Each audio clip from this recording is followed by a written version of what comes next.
I'm here in rainy England today talking about the implications of the iPhone and television and why the iPhone is going to completely revolutionize the entire television industry, and also why it hasn't happened yet.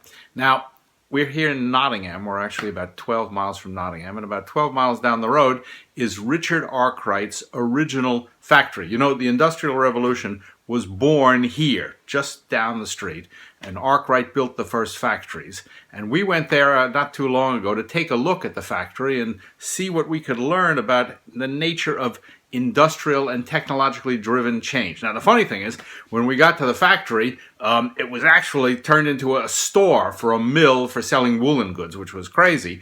But we wandered through it, and in fact, there was in the basement Arkwright's entire first factory floor completely preserved, except there was nobody there. There were no tour guides. There was no nothing. The place had been painted in 20 years.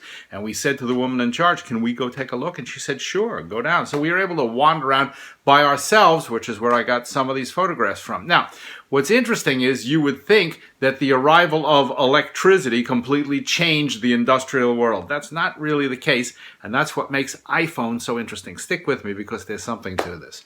In 1870, Thomas Edison, of course, invented the light bulb. And, of course, you would think that electricity would take off right after that. And not too many years later, he started to build electric generating plants around the world and began to sell electricity, particularly in the United States.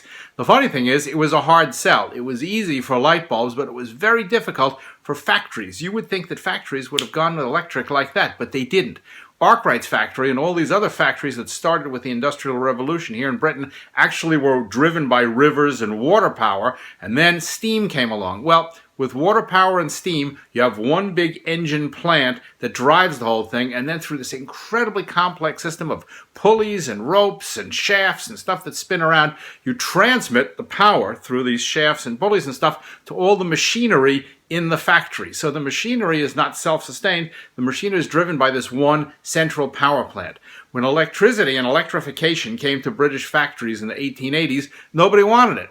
They didn't want it because the steam power worked pretty well and the factories were rigged simply to run on steam and all these wires and pulleys and stuff like that. You don't really get the electrification of power plants until the 1920s, which is a long time.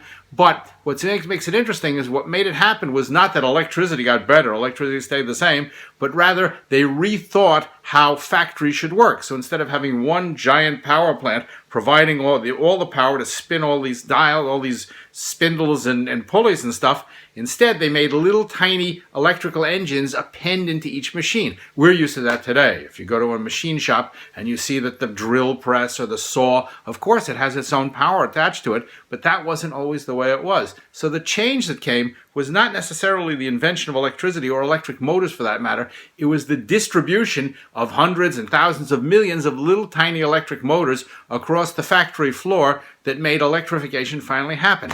Now we get to television, which is why I want to talk about this.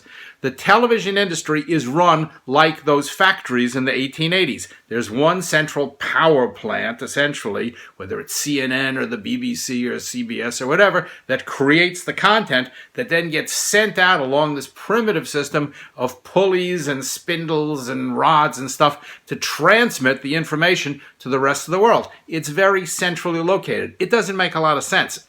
The advent of iPhones is like little electric motors. So instead of having one media company or one network that actually produces all the content, we're now in the position where we can have thousands, hundreds of thousands, millions. There are 3.5 billion smartphones in the world, and each one of them is capable of creating, shooting, editing, and producing content.